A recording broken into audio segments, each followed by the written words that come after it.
നമസ്കാരം. മലയാളി വാർത്ത ഇൻസൈഡിലേക്ക് സ്വാഗതം.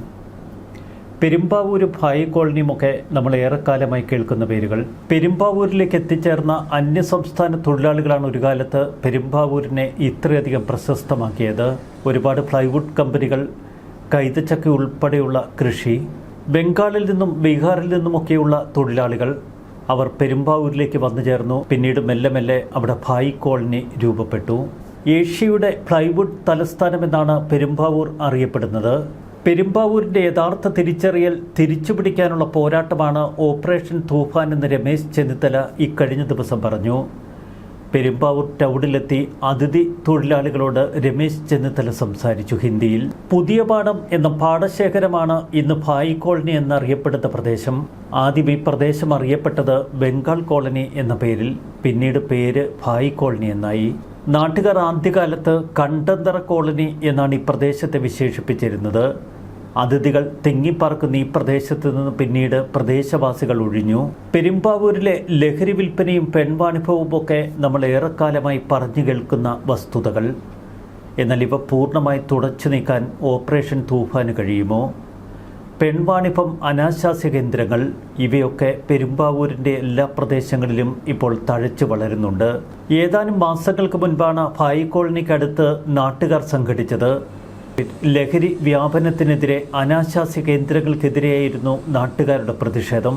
നാട്ടുകാർ പ്രതിഷേധം ആരംഭിച്ചതോടെ ദിവസം 3-4 തവണയെങ്കിലും പോലീസ് ജീപ്പ് ആ പ്രദേശത്തുകൂടി ഇപ്പോൾ റോന്തു ചുറ്റുന്നുണ്ട്. ഭായി കോളനി വെളുപ്പിച്ചെടുത്താൽ പെരുമ്പാവൂരിലും പരിസര പ്രദേശങ്ങളിലുമൊക്കെ ലഹരി വിൽപ്പന നിൽക്കും എന്ന് പ്രചരിപ്പിക്കുന്നവരുണ്ട്. ഈ അനാശാസ്യ കേന്ദ്രങ്ങൾ അടിയന്തരമായി തൂത്തെറിയണമെന്നാവശ്യപ്പെടുന്നവരുണ്ട്. പെരുമ്പാവൂരിലെ മറ്റു പ്രദേശങ്ങളിൽ നിന്ന് ഏറെ വ്യത്യസ്തമാണ് ഭായി കോളനി. ടൗണിൽ നിന്ന് 2 കിലോമീറ്റർ ദൂരം, കുന്നത്തുനാട് താലൂക്കിന്റെ ഭാഗം, വാഴക്കുളം, വെങ്ങോല പഞ്ചായത്തുകളിലായി ഇത് സ്ഥിതി ചെയ്യുന്നു. പ്രധാന റോഡിൽ നിന്ന് ഒരു 100 മീറ്റർ അകത്തോട്ട് കയറണം. ഇടതുഭാഗത്ത് വയൽ, പിന്നീട് ബോക്സുകൾ പോലെ അടുക്കി വെച്ചിരിക്കുന്ന ഒരു 3 നില കെട്ടിടം. കെട്ടിടത്തിൻ്റെ റോഡിലേക്ക് തുറക്കുന്ന ഭാഗം മുഴുവൻ ശുചിമുറി സംവിധാനങ്ങൾ. കെട്ടിടത്തിൻ്റെ ഇടത്തേക്കും വലത്തേക്കുമായി 2 റോഡുകൾ. അതിനടുത്ത് തന്നെയാണ് നാട്ടുകാരുടെ സമരപ്പന്തൽ.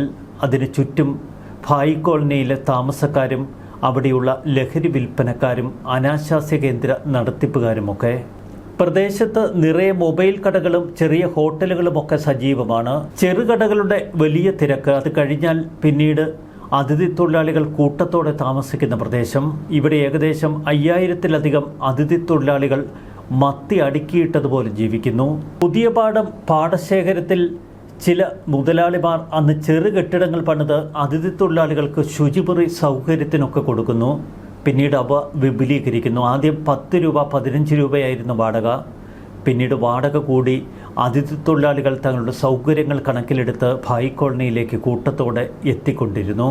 പിന്നീട് ഒരു മുറിക്ക് ദിവസം 20-25 എന്ന കണക്കിൽ ചെറിയ മുറികൾ. കൂടുതൽ അതിഥി തൊഴിലാളികൾ എത്തിയതോടെ ഷെഡുകളും ചെറു കെട്ടിടങ്ങളും പ്രദേശത്ത് ഉയർന്നു. എത്ര കെട്ടിടങ്ങൾ വന്നാലും അവയൊക്കെ നിറഞ്ഞ് അതിഥി തൊഴിലാളികൾ. ബംഗാളി ശൈലിയിലുള്ള ചെറു ഹോട്ടലുകളും ഇതേ അതിഥി തൊഴിലാളികൾ പ്രദേശത്ത് ആരംഭിച്ചു.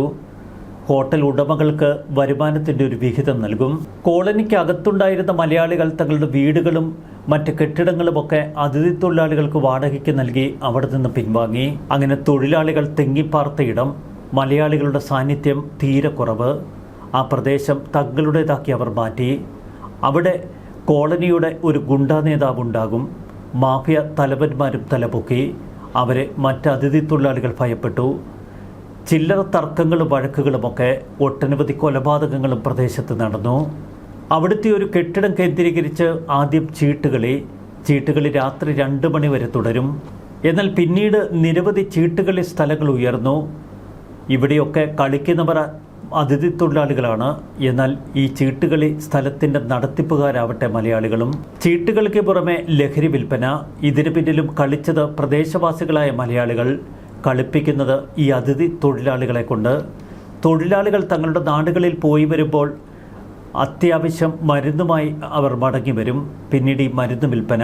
ഏറ്റവും ഒടുവിൽ ഭായി കോളനി കേന്ദ്രീകരിച്ച് ഒറ്റ നമ്പർ ലോട്ടറി ഇടപാടുകളും തുടങ്ങി. അതിഥി തൊഴിലാളികൾക്ക് വേണ്ടതെല്ലാം അവിടെ ഒരുക്കപ്പെട്ടു. അതിന്റെ ഭാഗമായി നിരവധി അനാശാസ്യ കേന്ദ്രങ്ങൾ തലപൊക്കി. ഇതോടെയാണ് ഇതര സംസ്ഥാനക്കാർ തിങ്ങിപ്പാർക്കുന്ന ആ പ്രദേശത്തേക്ക് സ്ഥലത്തെ കൗമാരക്കാരും പയ്യെ എത്തി നോക്കാൻ തുടങ്ങിയത്. പെരുമ്പാവൂർ ടൗണിൽ നിന്നൊക്കെ കോളേജ് വിദ്യാർത്ഥികൾ ഉൾപ്പെടെയുള്ള കൗമാരക്കാർ നേരെ ഭായി കോളനിയിലെത്തും. ലക്ഷ്യം കഞ്ചാവും അനാശാസ്യ കേന്ദ്രങ്ങളും. ഇതര സംസ്ഥാനങ്ങളിൽ നിന്ന് യുവതികളെ എത്തിച്ച് ഓരോ കെട്ടിടത്തിലും 15ഉം 20ഉം പേരെ വീതം പാർപ്പിക്കും. അവിടെ എത്തിക്കഴിഞ്ഞാൽ ഇഷ്ടമുള്ള യുവതിയെ കണ്ട് സെലക്ട് ചെയ്യാം. ഈ അടുത്ത കാലത്ത് എറണാകുളത്തെ ഒരു വിദ്യാഭ്യാസ സ്ഥാപനത്തിൽ നിന്ന് ലഹരി വാങ്ങാനെത്തിയ കൗമാരക്കാരനെ നാട്ടുകാർ പിടികൂടി. ഒടുവിൽ മാതാപിതാക്കളെയും പോലീസിനെയും വിവരമറിയിച്ച് പോലീസും മാതാപിതാക്കളും എത്തിച്ചേർന്നതിന് ശേഷം അവർക്കൊപ്പമാണ് കൗമാരക്കാരനെ തിരിച്ചയച്ചത്. ഇത്തരം നിരവധി സംഭവങ്ങൾ. ഓപ്പറേഷൻ തൂഫാൻ കേരളത്തിൽ തുടങ്ങിയ വിവരമൊക്കെ ഭായി കോളനിക്കാർക്കറിയാം. എങ്കിലും അവർക്ക് ഭയമില്ല. ആ കോളനിയുടെ ഏതെങ്കിലും ഒരു അറ്റത്ത് പോലീസ് ജീപ്പ് കണ്ടാൽ അപ്പോൾ തന്നെ വിസിൽ മുഴങ്ങും. ഭായി കോളനിയിലുള്ളവർക്കൊക്കെ ജാഗ്രത നിർദ്ദേശം ലഭിക്കും. എക്സൈസിനും കടന്നു വരാൻ കഴിയില്ല. നാട്ടുകാരാരെങ്കിലും സംശയാസ്പദമായ സാഹചര്യത്തിൽ അങ്ങോട്ടേക്ക് വന്നാൽ അതിനും പ്രത്യേക സിഗ്നലുകളുണ്ട്. ഏത് കെട്ടിടത്തിലാണ് ലഹരി വിൽപ്പന നടക്കുന്നത്, ഏതൊക്കെ കെട്ടിടങ്ങളിലാണ് അനാശാസ്യ കേന്ദ്രങ്ങൾ പ്രവർത്തിക്കുന്നത് എന്നിവയൊക്കെ പ്രദേശവാസികൾക്ക് ഹൃദയസ്ഥം. നാട്ടിൽ പോയി തിരിച്ചു വരുമ്പോൾ ലഹരി ചാക്കുകണക്കിന് ഇവർ കൊണ്ടുവരും. അത് വിറ്റഴിക്കാൻ ഒരു കൂട്ടർ. പണം അങ്ങനെ കുമിഞ്ഞുകൂടാൻ തുടങ്ങി ഇടനിലക്കാരുടെ കൈവശം. ഇതോടെ ഭായി കോളനിയിലേക്ക് എറണാകുളത്ത് നിന്ന് പോലും അന്യസംസ്ഥാന തൊഴിലാളികൾ എത്തിക്കൊണ്ടിരുന്നു. അനാശാസ്യ കേന്ദ്രങ്ങൾ പോലീസിനെ ഇടപെടിച്ച് പൂട്ടിക്കുന്നത് അപകടമാണ് എന്ന് പ്രദേശത്തെ ഒരു കൂട്ടർ വാദിച്ചു. ഇത്തരം സൗകര്യങ്ങൾ ഈ അതിഥി തൊഴിലാളികൾക്കില്ല എങ്കിൽ നാട്ടുകാർക്കും മറ്റ് ജനങ്ങൾക്കുമൊക്കെ പ്രശ്നങ്ങൾ ഉണ്ടാകാനുള്ള സാധ്യതയുണ്ട്. പണ്ട് മുതലേ എല്ലാ കാര്യങ്ങളും എക്സൈസിനും പോലീസിനുമൊക്കെ അറിയാം. എങ്കിലും ആരും നാവനക്കാറില്ല.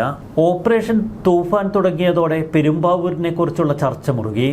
ഇതോടെ രമേശ് ചെന്നിത്തല പറഞ്ഞു, ഞാൻ നേരെ പെരുമ്പാവൂരിലേക്കൊന്ന് ചെല്ലും. അതിഥി തൊഴിലാളികളോട് ഹിന്ദിയിൽ ഒന്ന് പ്രസംഗിക്കും. അവരെ എല്ലാത്തിൽ നിന്നും ഒന്ന് വിരട്ടി മാറ്റണം. ഭായി കോളനിക്ക് പുറത്തേക്ക് പിന്നീട് ലഹരി ഒഴുകി തുടങ്ങി. അത് പെരുമ്പാവൂരിൻ്റെ പല പ്രദേശങ്ങളിലും ഇപ്പോൾ പരന്നൊഴുകുന്നു. ഓപ്പറേഷൻ തൂഫാൻ വിജയിക്കണമെങ്കിൽ പെരുമ്പാവൂർ ഒന്ന് ക്ലീൻ ആക്കണം. അതുറപ്പിച്ചാണ് ഈ കഴിഞ്ഞ ദിവസം ആഭ്യന്തരമന്ത്രി രമേശ് ചെന്നിത്തല അവിടെ എത്തിയത്. രമേശ് ചെന്നിത്തലയുടെ റാലിയിൽ നിരവധി പേർ പങ്കെടുത്തു. അതിനുശേഷം അതിഥി തൊഴിലാളികളുടെ അദ്ദേഹം ഹിന്ദിയിൽ പല കാര്യങ്ങളും തുറന്നു പറഞ്ഞു. ലഹരി കച്ചവടക്കാർക്ക് അപ്പുറം ലഹരി ഇടപാടുകാരുടെ ചുക്കാൻ പിടിക്കുന്ന വലിയ മാഫിയ സംഘങ്ങളുണ്ട്. അവരെ പൂട്ടിയെങ്കിൽ മാത്രമേ ലഹരിക്കടത്തിന് അറുതി വരുത്താൻ കഴിയൂ. അതിഥി തൊഴിലാളികൾ പോലീസിനോട് ഒറ്റുകൊടുക്കാറില്ല. കാരണം അവർക്ക് തന്നെ ഭയമാണ്. പണി ഏതു വഴി വരുമെന്ന് അവർക്ക് തന്നെ നിശ്ചയമില്ല. കച്ചവടത്തിൻ്റെ മേലെത്തട്ടിലുള്ളവർക്കൊക്കെ പോലീസിലൊക്കെ വലിയ ബന്ധമുണ്ട്. എപ്പോഴെങ്കിലും റെയ്ഡിനായി പോലീസ് എത്താൻ സാധ്യതയുണ്ടെങ്കിൽ അതിനു മുൻപ് തന്നെ അവർക്ക് അതിന് മെസ്സേജ് ലഭിച്ചിരിക്കും. പ്രദേശത്തെ പല മലയാളികൾക്കും പ്രത്യേകിച്ച് പണികളൊന്നുമില്ല. തൊഴിലില്ലായ്മയൊന്നും അവരെ അലട്ടില്ല. ഭായി തൊഴിലാളികൾക്ക് സാധനം വിൽക്കുകയാണ് പലരുടെയും ലക്ഷ്യം. അതിന് അതിഥികളെ തന്നെ അവരങ്ങ് ഉപയോഗിക്കും. ഇടനിലക്കാർക്കും ഇതിൻ്റെ മാഫിയ തലവന്മാർക്കുമൊക്കെ ദിവസം വീഴുന്നത് 5000 മുതൽ 10000 രൂപ വരെ. പയ്യന്മാരൊക്കെ അവിടെ ലഹരി ഉപയോഗമുണ്ട് എന്ന് പ്രദേശവാസികൾ ഇക്കഴിഞ്ഞ ദിവസം പോലീസിനോട് പറഞ്ഞു. രാത്രി 2-3 മണി വരെയൊക്കെ ആവും ഇവർ സാധനം ഉപയോഗിക്കുന്നത്. പിന്നീട് വെളുപ്പിനുറങ്ങും. കെമിക്കൽ വാങ്ങാൻ 400 മുതൽ 500 രൂപ വരെ വേണം. പൈസയില്ലെങ്കിൽ കഞ്ചാവ് മേടിക്കും. ഭായി കോളനിയിലേക്കും പെരുമ്പാവൂർ പ്രദേശത്തേക്കുമൊക്കെ എത്തുന്ന സാധനം മിക്കവാറും നിലവാരമില്ലാത്തതാണ് എന്നും പ്രദേശവാസികൾ പറയുന്നു. കേൾക്കുമ്പോൾ അതിശയോക്തി തോന്നാം. എങ്കിലും നമ്മുടെ പെരുമ്പാവൂരിലെ ഭായി കോളനി ഇങ്ങനെയൊക്കെയാണ്. ആ പ്രദേശങ്ങളിലെ പല വീടുകളിലെയും ആളുകൾക്ക് ഇത്തരം ലഹരി സംഘങ്ങളുമായി ഇടപെടലുകളുമുണ്ട്. തികഞ്ഞ മാന്യന്മാരായ പലരും ഇത്തരം ലഹരി കേസുകളിൽ പെടുമ്പോൾ നാട്ടുകാർ പോലും മൂക്കത്ത് വിരൽ വയ്ക്കും. ഒടുവിൽ കേരള പോലീസ് പെരുമ്പാവൂർ ടൗണിൽ ഓപ്പറേഷൻ തൂഫാന്റെ ഭാഗമായി തൂഫാൻ ജാഗരൺ എന്ന പ്രോഗ്രാം സംഘടിപ്പിച്ചു. സംസ്ഥാനത്തുടനീളം ലഹരി വിരുദ്ധ പ്രവർത്തനങ്ങൾ ഏകോപിപ്പിക്കുന്നതിനും സംസ്ഥാനങ്ങൾ കടന്നുള്ള ലഹരി ശൃംഖലകളെ തകർക്കുന്നതിനും ഒരു ടാസ്ക് ഫോഴ്സ് നേതൃത്വം കൊടുക്കുമെന്ന് അവിടെ നടന്ന സമ്മേളനം ഉദ്ഘാടനം ചെയ്തുകൊണ്ട് ആഭ്യന്തരമന്ത്രി രമേശ് ചെന്നിത്തല പറഞ്ഞു. പെരുമ്പാവൂരിൽ ലഹരി വിരുദ്ധ പ്രവർത്തനങ്ങൾ കൂടുതൽ ശക്തിപ്പെടുത്തുമെന്ന് അദ്ദേഹം പറഞ്ഞു. അധിക പോലീസ് ഉദ്യോഗസ്ഥരെ പ്രദേശത്ത് നിയമിക്കും. ഓപ്പറേഷൻ തൂഫാനിൽ മികച്ച പ്രവർത്തനം കാഴ്ചവെച്ച പെരുമ്പാവൂർ പോലീസ് സംഘത്തെ അദ്ദേഹം അഭിനന്ദിച്ചു. പെരുമ്പാവൂരിലെ ചുവന്ന തെരുവെന്നാണ് ഭായി കോളനി അറിയപ്പെടുന്നത്. എന്നാലും ഇത്തരം ചുവന്ന തെരുവ് പൂർണ്ണമായി തൂത്തെറിഞ്ഞാൽ അതിഥി തൊഴിലാളികളെ കൊണ്ട് മറ്റെന്തെങ്കിലും അപകടം കേരളത്തിന് സംഭവിക്കുമോ? പെരുമ്പാവൂർ ടൗണിലാവട്ടെ ഉണക്കമീൻ കച്ചവടത്തിന്റെ മറവിൽ പോലും ലഹരി വിൽപ്പന യഥേഷ്ടം നടക്കുന്നു. ചെറുകടകൾക്ക് മുന്നിൽ പരസ്യമായാണ് നിരോധിത പുകയില ഉൽപ്പന്നങ്ങൾ വിറ്റഴിക്കുന്നത്. ഓപ്പറേഷൻ തൂഫാന്റെ ഭാഗമായി നേരത്തെ 17 കോടി രൂപ വില വരുന്ന ഹൈബ്രിഡ് കഞ്ചാവ് പെരുമ്പാവൂരിൽ നിന്ന് പിടിച്ചെടുത്തിരുന്നു. അന്ന് അറസ്റ്റിലായത് വൈപ്പിൻ സ്വദേശി ആയുഷ്. ഒരു കാര്യം വ്യക്തമാണ്, പെരുമ്പാവൂർ മാത്രമല്ല മറ്റു ചില പ്രദേശങ്ങളിലും അതിഥി തൊഴിലാളികൾ ഇതിനേക്കാൾ വളരെ സംഘടിതരായി ഇപ്പോൾ എത്തിക്കൊണ്ടിരിക്കുന്നു. അത്തരം പ്രദേശങ്ങൾ പൂർണ്ണമായി അതിഥി തൊഴിലാളികളുടെ കൈകളിലേക്ക് വീഴുന്നു. അവിടെ ലഹരിയും അനാശാസ്യ കേന്ദ്രങ്ങളുമൊക്കെ പതിവ് കാഴ്ചകൾ. ഇവയെല്ലാം ഒരൊറ്റ ദിവസം കൊണ്ട് തൂത്തെറിയുക വയ്യ. എങ്കിലും ഓപ്പറേഷൻ തൂഫാന്റെ ഭാഗമായി ഇപ്പോൾ നടക്കുന്ന ഈ സംഭവങ്ങൾ കേരളത്തിൻ്റെ കണ്ണ് തുറപ്പിച്ചിരിക്കുകയാണ്. കൂടുതൽ ജാഗ്രതയോടെ ആഭ്യന്തരമന്ത്രി ഇത്തരം പ്രദേശങ്ങളിൽ നിലയുറപ്പിക്കുമെന്ന് നമുക്ക് പ്രതീക്ഷിക്കാം. ന്യൂസ് ഡെസ്ക് മലയാളി വാർത്ത.